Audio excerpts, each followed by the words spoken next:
नमस्कार दोस्तों, mission geography YouTube channel में आप सभी का स्वागत है।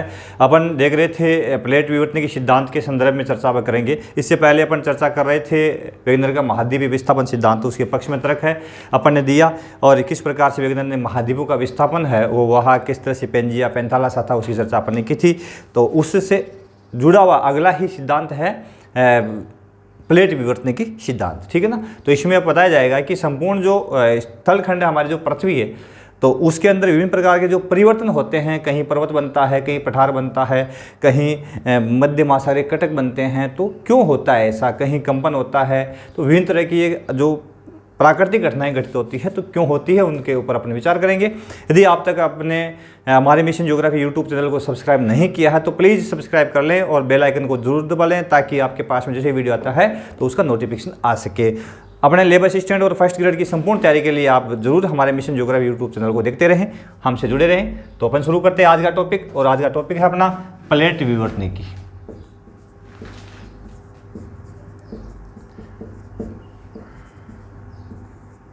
प्लेट विवर्तन की सिद्धांत क्या है, प्लेट टेक्टोनिक थ्योरी जो है उसके ऊपर अपन चर्चा करेंगे। प्लेट विवर्तन की सिद्धांत जो है उसके संदर्भ में यदि अपन ने देखा है कि वेगनर के महाद्वीपीय विस्थापन सिद्धांत के अंदर अपन ने देखा है कि एक महाद्वीप है, पेंजिया का विघटन होने के बाद में दूसरे भाग की ओर खिसका है, उसके लिए दो बल अपन ने देखे थे। एक तो पृथ्वी का घूर्णन बल देखा था, एक ज्वारीय बल देखा था। तो वो क्यों खिसके, उसके बाद में यदि अपन देखें तो आगे चल करके हैरी हेस ने अपना एक सिद्धांत दिया था, सागर नितल अपसरण का प्रसरण का सिद्धांत जो दिया था। तो इन सब सिद्धांतों को जोड़ करके और विभिन्न विद्वानों ने आगे चल करके एक नया सिद्धांत दिया है जो पृथ्वी के स्थल मंडल को, पृथ्वी की उत्पत्ति के संदर्भ में उस पर विभिन्न प्रकार की जो आकृतियाँ बनी है उनको समझने में हमारी बहुत बड़ी सहायता कर रहा है। तो वो सिद्धांत आगे जा करके क्या कहलाया है, प्लेट विवर्तन की सिद्धांत कहलाया था, ठीक है ना। तो प्लेट विवर्तन की सिद्धांत की अपन चर्चा करेंगे। प्लेट टेक्टोनिक थ्योरी, ठीक है ना, ये सिद्धांत अपन देखेंगे। तो इसमें प्लेट शब्द जो है, प्लेट क्या है, तो प्लेट शब्द की उत्पत्ति सबसे पहले देखें तो प्लेट शब्द का प्रयोग सर्वप्रथम टूजो विल्सन ने किया। टूजो विल्सन ने किया था, सबसे पहले टूजो विल्सन ने प्लेट शब्द का प्रयोग किया था, ठीक है। और अपन पॉइंट टू पॉइंट चलते हैं और टॉपिक वाइज चल रहे हैं। हमारे पास में वो उस तरह की कोई है नहीं, जैसे कि भैया SMS कर रहा था, कह रहे थे भैया आप जो टॉपिक वाइज चलते हो और आपके पास में बिना मतलब की कोई बातें नहीं। बिल्कुल, अपन क्यों करें बिना मतलब की बातें। अब मैं आपको डायलॉग यहाँ से सुनाता रहूँ और आपको सो जाओ, लेकिन आपका समय तो वेस्टेज हो ही रहा है, ठीक है ना। तो हम वो बातें नहीं करेंगे, हम सिर्फ पढ़ाई की बात करेंगे, टॉपिक की बात करेंगे और एक एक मिनट जो आपकी महत्वपूर्ण है उस पर चर्चा करेंगे। तो उस तरह से अपन टाइम वेस्ट करने की ओर नहीं जाएंगे। प्लेट शब्द का प्रयोग टूजो विल्सन ने किया सबसे पहले। प्लेट शब्द है क्या, तो प्लेट शब्द किसके लिए प्रयोग किया गया, यानी धरातल का वह ऊपरी भाग, धरातल का वह ऊपरी भाग जो भूपर्पट्टी व मेंटल का बना है, भूपर्पट्टी व मेंटल का बना है, ठीक है। धरातल का वह ऊपरी भाग जो भूपर्पट्टी व मेंटल का बना है, जिसे स्थलमंडल भी कहा जा सकता है।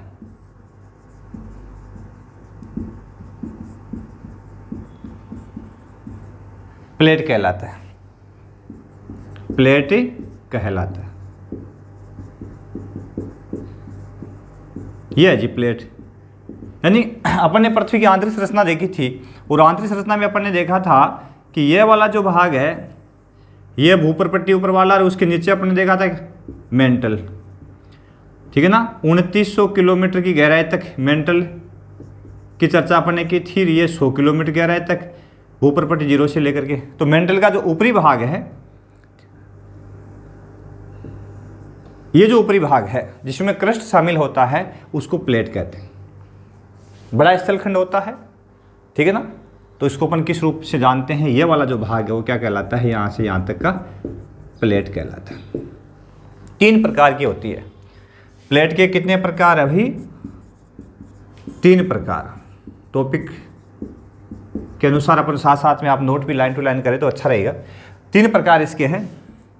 इसमें 3 प्रकार कौन कौन से? एक तो होती है महाद्वीपीय प्लेट, एक होती है महासागरीय प्लेट,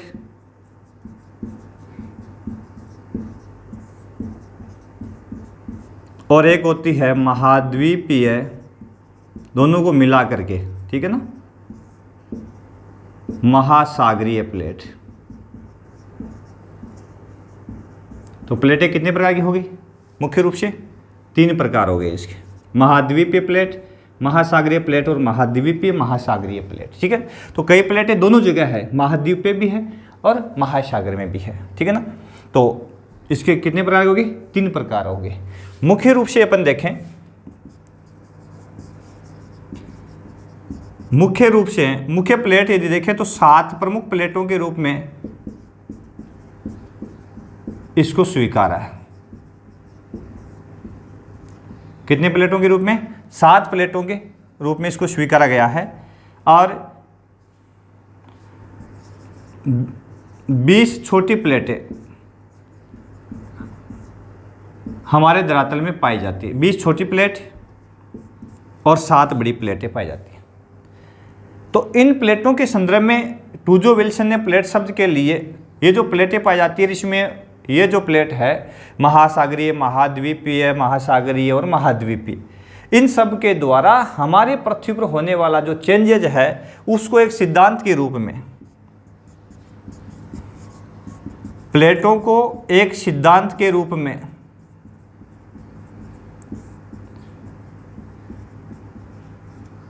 सबसे पहले हेस ने प्रयास किया था। हेरी हेस ने 1960 में हेरी हेस ने एक सिद्धांत दिया था। 1960 में सागर नित्तल प्रसरण, सागर नित्तल प्रसरण का सिद्धांत दिया। और ये सागर नित्तल प्रसरण का जो सिद्धांत दिया हेरी हेस ने, इस सागर नित्तल प्रसरण सिद्धांत के साथ ही उसने प्लेट टेक्टोनिक को भी स्वीकारा, प्लेट विवर्तन को भी स्वीकारा। क्यों? क्योंकि हेरी हेस ने यह माना कि जो सागर नितल में प्रसरण हो रहा है, सागर की तली में विस्तार हो रहा है, तो कहीं ना कहीं वो प्लेट विवर्तन के कारण ही हो रहा है। तो इस बात को हेरी हेस ने 1960 में ही मान लिया था। और यह प्रश्न फर्स्ट ग्रेड में भी आया था 2015 की जो वैकेंसी थी उसके अंदर। और उसमें एक ऑप्शन 1961 था, कोर्ट में भी गया था, एक 1960 था। तो लगभग बुक्स में 1960 आता है, लेकिन उस समय की बुक में 1961 था। आरबीएससी की जो बुक थी तो उसमें 1961 को उस समय सही माना था। वर्तमान में एनसीईआरटी जो है उसमें सागर नितल जो प्रसरण वाला सिद्धांत है उसके अंदर 1960 है, ठीक है ना। तो हम उसको 1960 के अंदर ये दिया था। और सविंदर सिंह ने भी उसको 1960 में माना है, सागर नितल प्रसरण को। जब हेरी हेस ने यह सिद्धांत दिया तो उसके बाद में हेरी हेस के सागर नितल प्रसरण को देखते हुए, धरातल के अंदर पाए जाने वाले चुंबकीय जो गुण हैं उनको देखते हुए 1967 में पार्कर, मॉर्गन व मैकेंजी, 3 लोग, पार्कर, मॉर्गन और मैकेंजी, ठीक है ना, तीनों ने मिलकर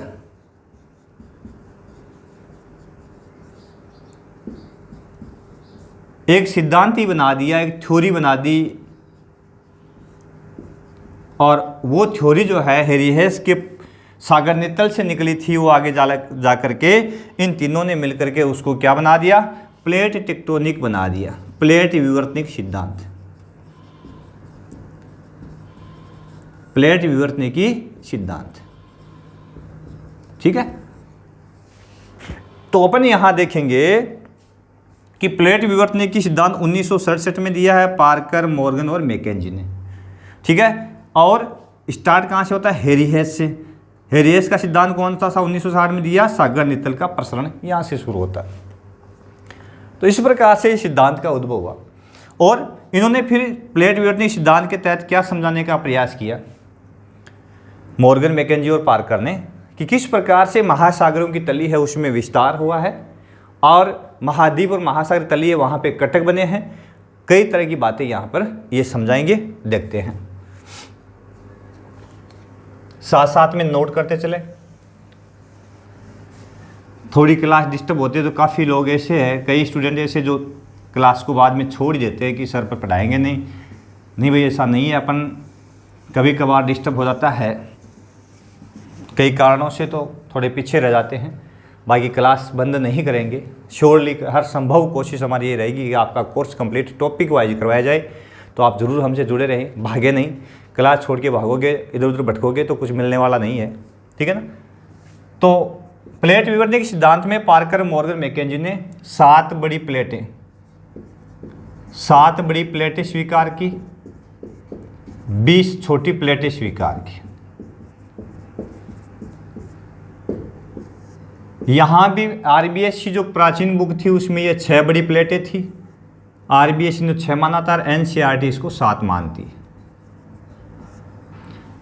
परिवर्तन क्या था? एनसीईआरटी ने उत्तरी अमेरिकन और दक्षिणी अमेरिकन प्लेट को 2 माना है, अलग अलग माना है, और आरबीएस ने उसको 1 ही माना था।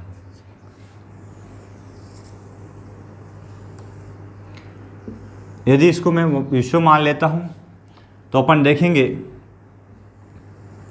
कि ये वाला जो भाग है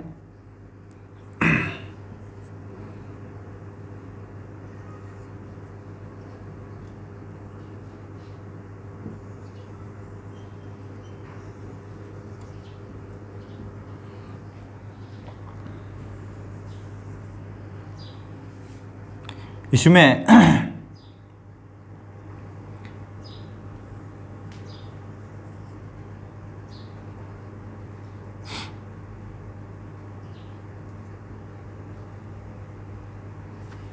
थोड़ा मानचित्र में देख के बना लेता हूँ विश्व का।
अब देखो इसमें ये अपन यदि पहले के प्लेटों की बात अपन करते हैं तो पूरा का पूरा ये क्षेत्र है, ये तो होगी अपनी प्रशांत महासागरीय प्लेट, पैसिफिक, और ये होगी अपनी दक्षिणी अमेरिकन प्लेट, ये हो गई उत्तरी अमेरिकन प्लेट, पहली दूसरी तीसरी बड़ी प्लेटें हैं। यह हो गई अपनी अफ्रीकन प्लेट, यह हो गई यूरेशियन प्लेट, यूरोप और एशिया की एक ही है। पांचवी यह हो गई इंडो ऑस्ट्रेलियन प्लेट,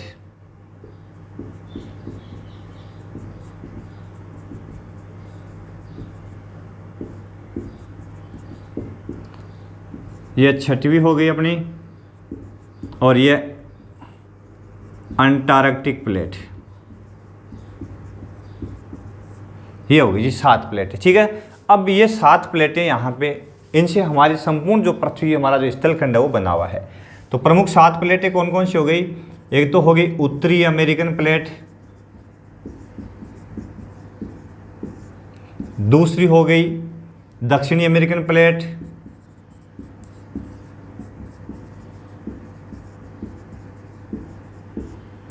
तीसरी हो गई अफ्रीकन प्लेट,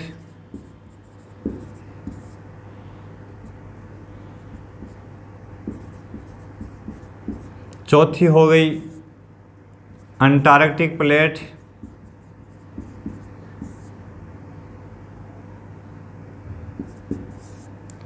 पांचवी हो गई यूरेशियन प्लेट, छठवीं हो गई इंडो ऑस्ट्रेलियन प्लेट,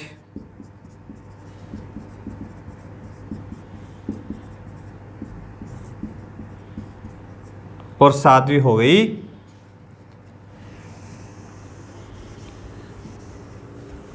मानचित्र। तो इसलिए बनाया कि आपको इसकी लोकेशन, इनकी प्लेटों की पता लग जाएगी कौन सी है ना। ये हो गई पैसिफिक यानी प्रशांत महासागरीय प्लेट। ये 7 बड़ी प्लेटें हैं, 20 प्रकार की छोटी है,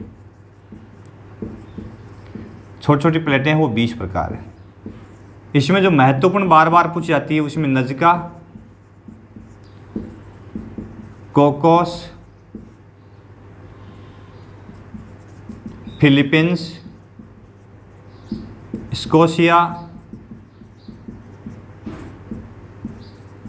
अरेबियन, कैरेबियन, ये इन प्लेटों के बारे में प्राय पूछते हैं। छोटी प्लेटों में ये प्लेटें जो है इनको प्राय इनके बारे में नज़का पूछा जाता है, ठीक है ना। ये छोटी प्लेटें पाई जाती है प्लेट विवर्तन के सिद्धांत के अनुसार। यदि हम इनकी बात करें, इन प्लेटों की यदि बात करते हैं तो यूरेशियन जो प्लेट है ये एक प्रकार से महाद्वीपीय प्लेट है। महाद्वीपीय इसको इसलिए कहा जाता है कि इसका बड़ा जो भाग है उसके ऊपर महाद्वीप अवस्थित है। जिस प्लेट का अधिकांश भाग या पूर्ण रूप से वो महाद्वीप पे अवस्थित होती है, उसके ऊपर महाद्वीप अवस्थित होता है तो महाद्वीप पे कहलाती है। और पैसिफिक प्लेट जो है, प्रशांत महासागरीय प्लेट जिसको कहते हैं, ये पूर्ण रूप से महासागरीय है। ये पूर्ण रूप से महासागरीय प्लेट है क्योंकि इसके ऊपर महासागर है।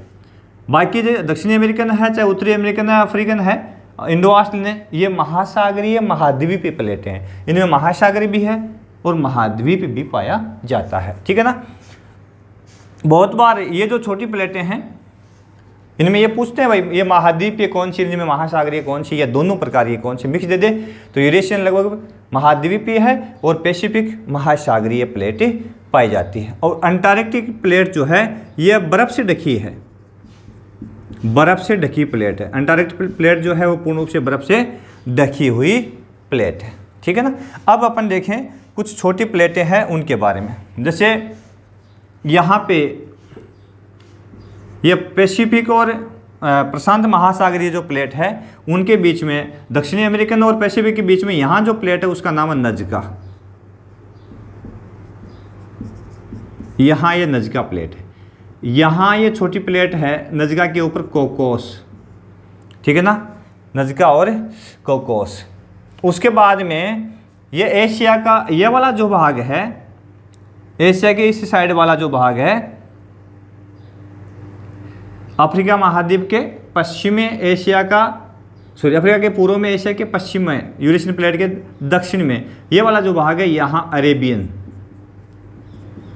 प्लेट है, ठीक है।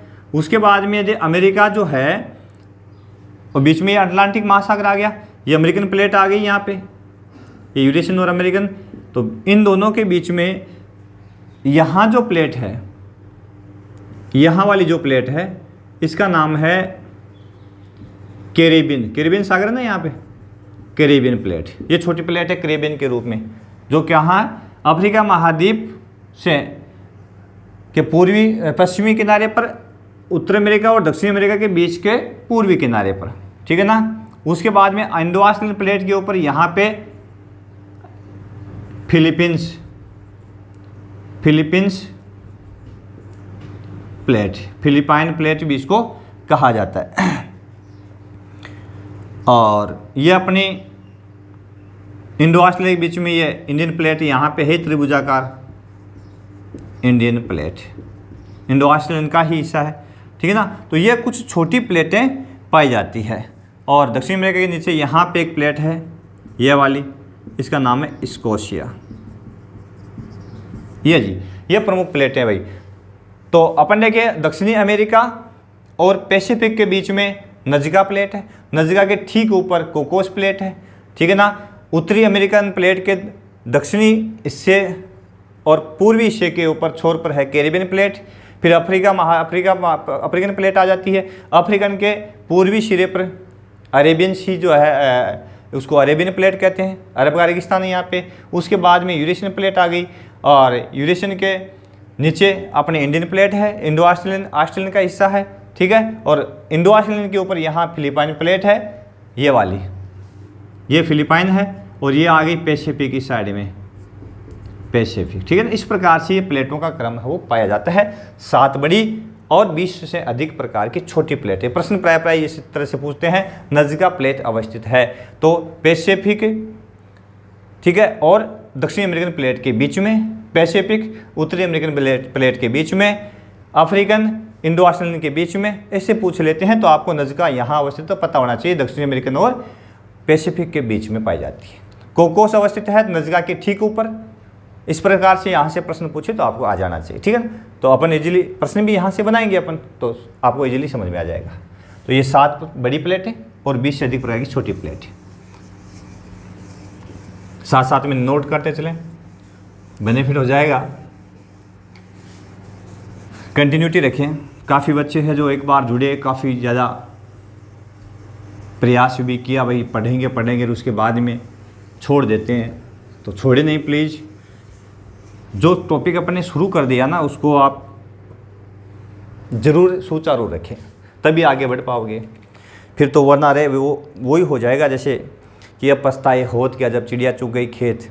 क्योंकि जब एग्ज़ाम नज़दीक आएगा और कुछ होगा नहीं, फिर कहोगे भाई पढ़े नहीं, हम तो ऐसा करे थे, ऐसा पढ़ते तो ऐसा करे थे।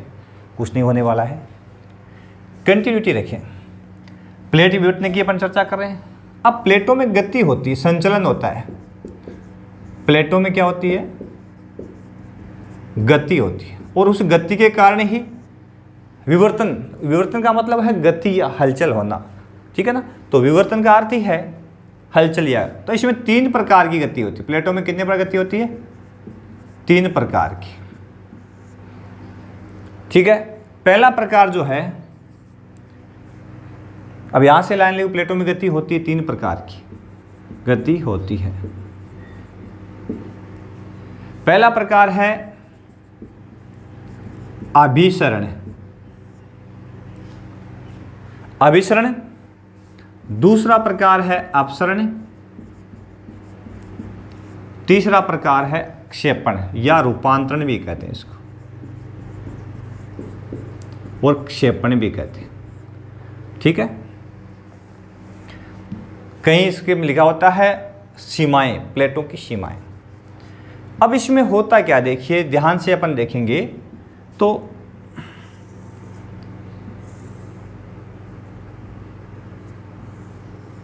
एक प्रकार की प्लेट है,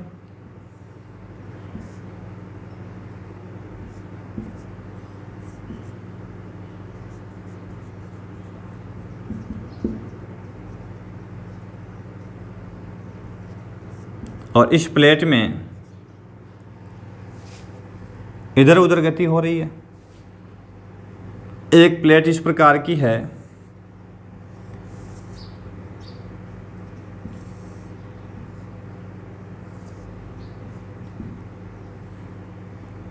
इसमें आमने सामने गति हो रही है, और यह वाला जो क्षेत्र है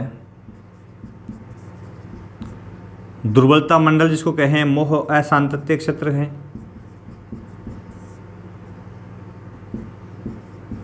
इसके प्लेटों के नीचे क्या पाया जाता है? दुर्बलता मंडल। अभी अपने डायग्राम देखा था भाई, प्लेट कहाँ से शुरू होती है? ऊपर पट्टी, उसके नीचे मेंटल का ऊपरी भाग, ये दुर्बलता मंडल के ऊपर वाला भाग जो है वो प्लेट है।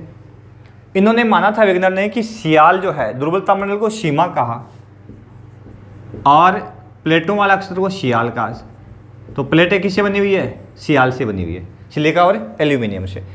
तो ये जो सियाल है सीमा पर तैर रही है। स्वेस ने भी ये स्वीकार किया था। स्वेस ने भी 3 तरह की प्लेटें बताई थी, उसमें बताया था कि सियाल जो है सीमा पर स्वतंत्र रूप से तैर रही है। इसका मतलब क्या हुआ? सीमा जो है वो लिक्विड है, तरल अवस्था में पाई जाती है। तो ये दुर्बलता मंडल या इसको तरल अवस्था में कह सकते हैं। यहाँ प्लेटें पिघली हुई अवस्था में है, ठीक है ना। और उसके बाद में अपन देखेंगे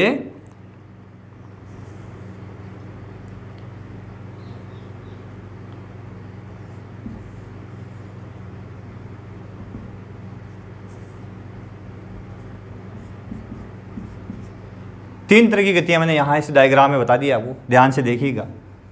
ये मान लेते हैं धरातल है, इसमें ये प्लेटें हैं और यहाँ पे ये दुर्बलता मंडल, यहाँ यानी मैग्मा भंडार है, यहाँ पृथ्वी पिघली हुई है।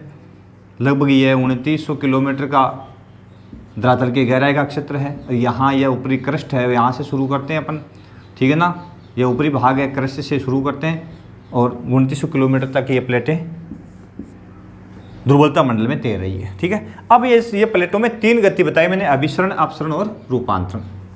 अभिसरण का मतलब होता है जब प्लेटें आमने सामने खिसकती है, आमने सामने एक प्लेट दूसरे के सामने खिसकती है, खिसकना, ठीक है। आमने सामने गति लिख देते हैं भाई। आमने सामने गति करती है तो उसको बोलते हैं अभिसरण। इसका दूसरा नाम है रचनात्मक सीमा, सॉरी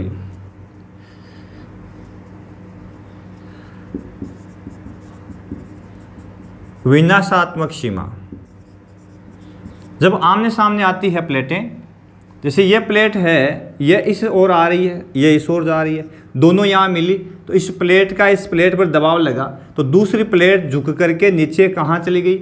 इस प्लेट के नीचे चली गई। जब वो नीचे गई तो किस भाग में चली गई? मैग्मा भंडार में चली गई।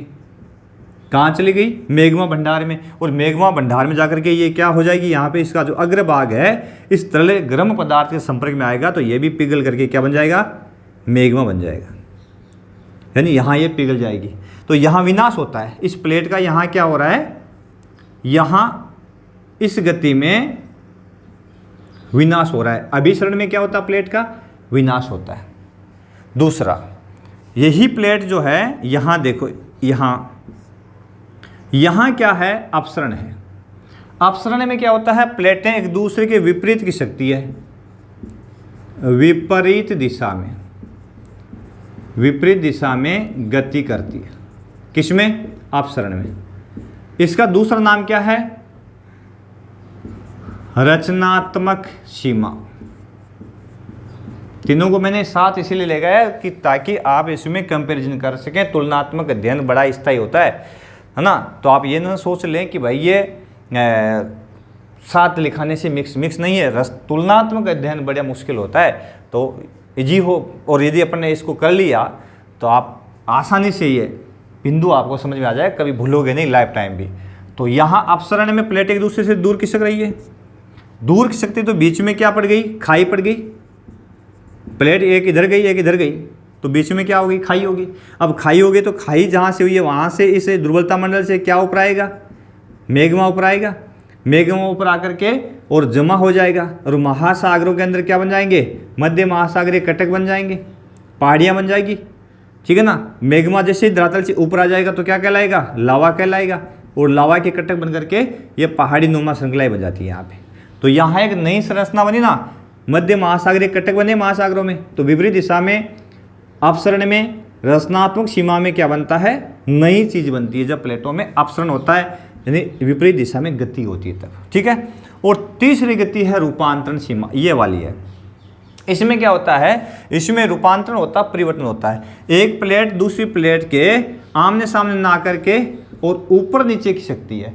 जब जगह नहीं मिलती तो एक प्लेट ऊपर हो जाती है, एक नीचे चली जाती है, ठीक है ना। इस कारण से या एक के ऊपर दूसरी क्षेपित हो जाती है, ठीक है। तो इसमें एक प्लेट दूसरी के ऊपर नीचे क्षेपित हो जाती है, तो इसमें क्या होता है? रूपांतरण या उसको उत्क्षेपण सीमा कहा जाता है। इसमें भी क्या होता है, इसमें भी धरातल के ऊपर विकृति आती है। क्या आती है? धरातल पर विकृति आती है। कोई स्थल ऊपर उठ जाता है, कोई नीचे बैठ जाता है, ठीक है ना। तो ये भाग एक नीचे बैठा, एक ऊपर चढ़ा, तो उसके कारण विकृति धरातल में आती है। तो 3 तरह की गतियां प्लेटों में पाई जाती है, समझ गए।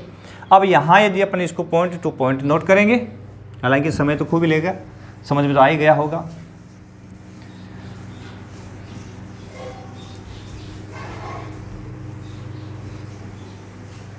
तीन तरह की गतियां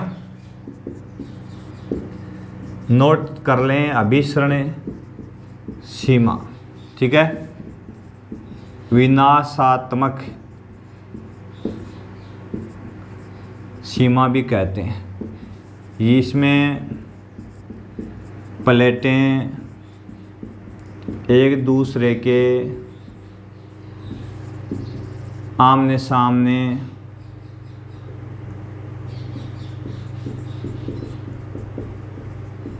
गति करती है, ठीक है। प्लेटें एक दूसरे आमने सामने गति करती है।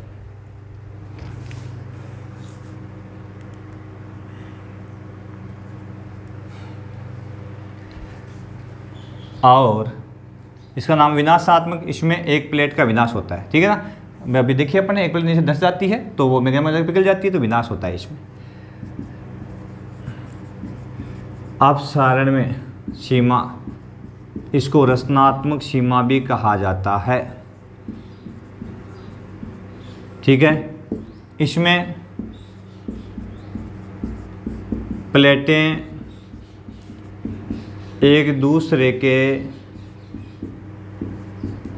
विपरीत गति करती है, एक दूसरे के विपरीत गति करती है।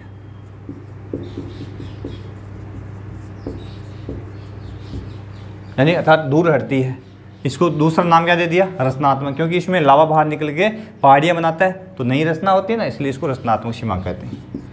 रूपांतरण सीमा, तीसरी गति, इसमें क्या होता है? क्षेपण होता है। क्षेपण का मतलब क्या हो गया? एक प्लेट दूसरे के ऊपर चढ़ जाती है, ठीक है ना। इसमें प्लेटें एक दूसरे के ऊपर नीचे की ओर गति करती है। यानी एक प्लेट ऊपर जाती है, दूसरी नीचे की ओर, यानी ऊपर नीचे गति करती है। आमने सामने नहीं, दूर नहीं हटती, ऊपर नीचे गति करती है। इसका मतलब क्या हुआ कि इसके अंदर भी क्या होता है? धरातल में आती है, विकृति आती है। तो 3 तरह की प्लेटों में गतियां पाई जाती हैं। मोरकन, मैकेंजी और पार्कर के अनुसार दिया गया जो प्लेट विवर्तन के सिद्धांत है, उसके अनुसार यहाँ पे 3 प्रकार की सीमाएं प्लेटों में पाई जाती है। और आधार क्या लिया था इन्होंने? आधार लिया था हैरी-हेस का सागर नित्तल प्रसरण सिद्धांत। हैरी-हेस का सागर नित्तल प्रसरण सिद्धांत, यानी इस हैरी-हेस के सागर नित्तल प्रसरण को ही उन्होंने आधार लेकर के और अपना ये जो सिद्धांत है प्लेट विवर्तन की सिद्धांत है उसका निर्माण किया था। यानी ये प्लेट विवर्तन सिद्धांत जो है वो दिया गया था।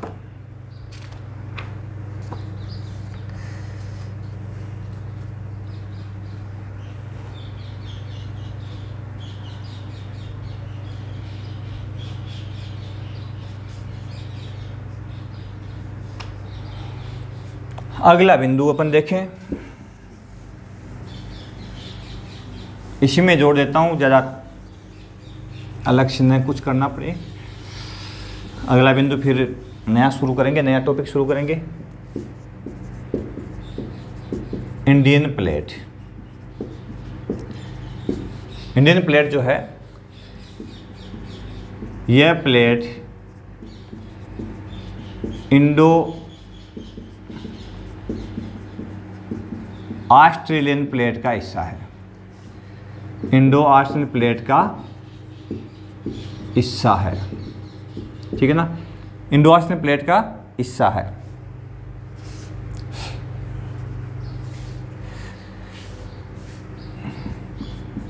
सात करोड़ वर्ष पूर्व यह इंडो ऑस्ट्रेलियन का भाग थी या इंडो ऑस्ट्रेलियन से अलग हुई।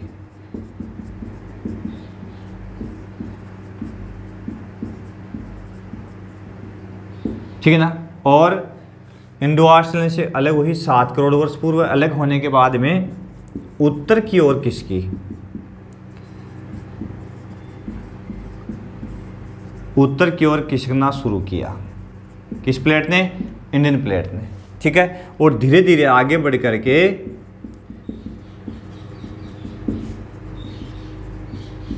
धीरे धीरे आगे बढ़ी तो किस प्लेट से टकराई? यूरेशियन प्लेट से टकराई। किस प्लेट से टकराई? यूरेशियन प्लेट से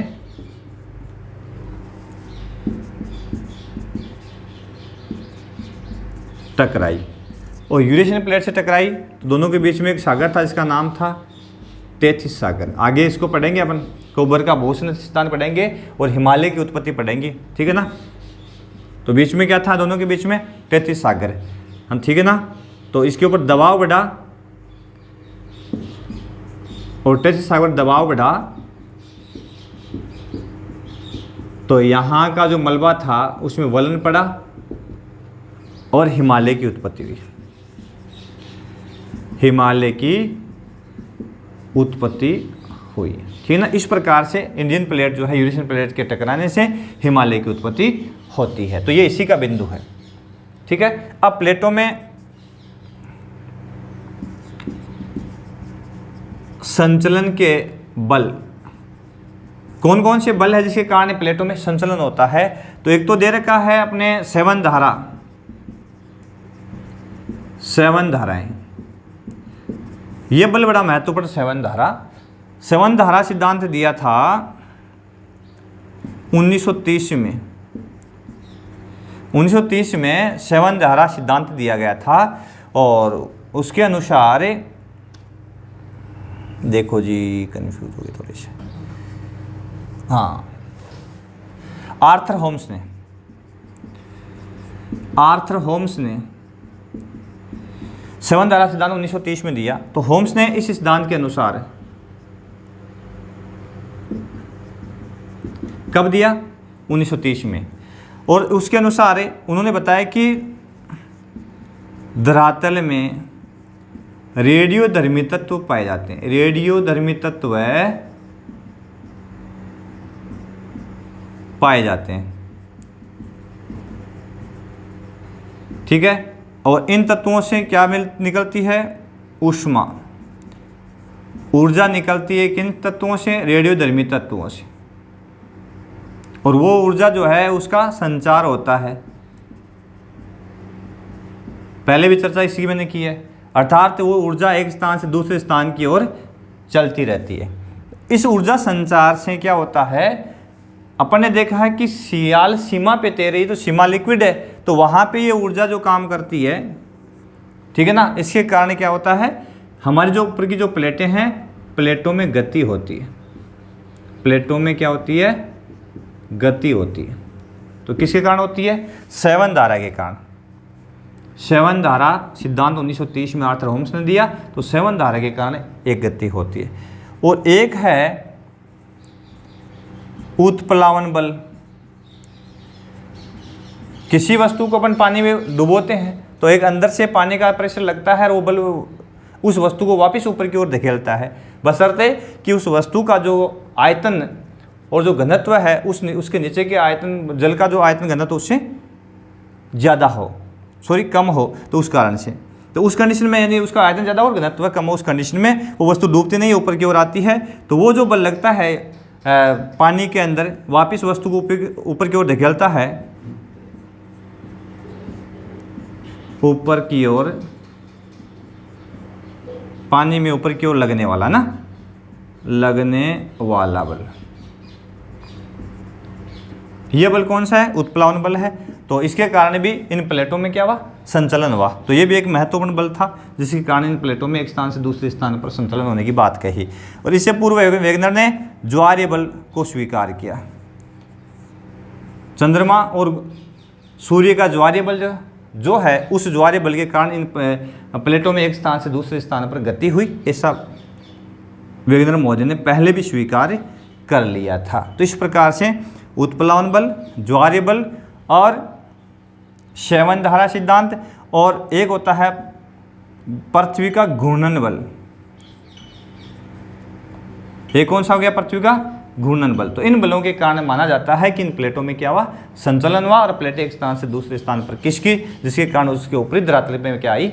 विकृति आई। तो ये था प्लेट विवर्तन की सिद्धांत, ठीक है ना। तो यहाँ जो भी इसके प्रश्न बनाएंगे हम कोशिश करेंगे आप तक पहुँचाएंगे, और अगला टॉपिक अपन शुरू करेंगे अगले वीडियो में। तो पूर्ण रूप से पढ़े हमारे प्लेट विवर्तन के सिद्धांत के साथ में, जुड़े रहे हमारे मिशन ज्योग्राफी के साथ में, और देखें, पढ़ें और समझें, और अपने मिशन के लिए आगे बढ़ें। बहुत बहुत धन्यवाद। देखते रहे मिशन ज्योग्राफी यूट्यूब चैनल को लाइक, शेयर और सब्सक्राइब जरूर कर लें।